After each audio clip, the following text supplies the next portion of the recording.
Hi guys, ఇదైతే flopped get ready with మీ. ఎందుకు flop అన్నానో చూసేయండి.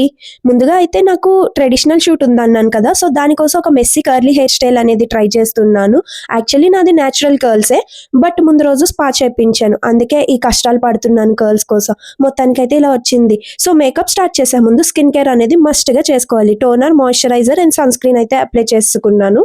నెక్స్ట్ అయితే రోడ్కున్న గుంతలు పూడ్చినట్టు ఈ ప్రైమర్తో మన ముఖానికున్న పోర్స్ని అయితే పూడ్చేయాలి. నా లైఫ్లో ఉన్న బ్లాక్ స్పాట్స్ని కవర్ చేయగలమో లేదో తెలియదు, కానీ ఈ కలర్ కరెక్టర్తో మాత్రం నా ఫేస్లో ఉన్న బ్లాక్ స్పాట్స్ని కవర్ చేసేస్తున్నాను. నెక్స్ట్ బ్లెండర్తో నీట్గా బ్లెండ్ చేస్తున్నాను. నా లైఫ్లో ఉన్న ప్రాబ్లమ్ని ఎలానో కన్సీల్ చేయలేను కాబట్టి ఫేస్కున్న ప్రాబ్లమ్ని కన్సీలర్తో కవర్ చేసేస్తున్నాను. అమ్మయ్య, కోల్డ్ వల్ల వచ్చిన నల్లటి మచ్చలు మొత్తానికి కవర్ అయ్యాయి. నెక్స్ట్ ఈ లూజ్ పౌడర్ని అండర్ ఐస్ కింద అప్లై చేసుకోవాలి, లేదంటే గోడ క్రాక్స్ వచ్చినట్టు ఫైన్ లైన్స్ ఫామ్ అవుతాయి. నా ఫేస్ కి ఫిట్ అవ్వాలని ఈ ఫిట్ మీ బ్రాండ్ ఫౌండేషన్ అనేది యూస్ చేస్తున్నాను. నీట్గా ఆకాశంలో చుక్కలు పేర్చినట్టు పేర్ చేయండి, మంచిగా బ్లెండ్ చేసేసుకోండి. స్పాంజ్కి మిగిలింది వేస్ట్ చేయకండి, నెక్ కి, ఇయర్స్ కి అప్లై చేసుకోండి.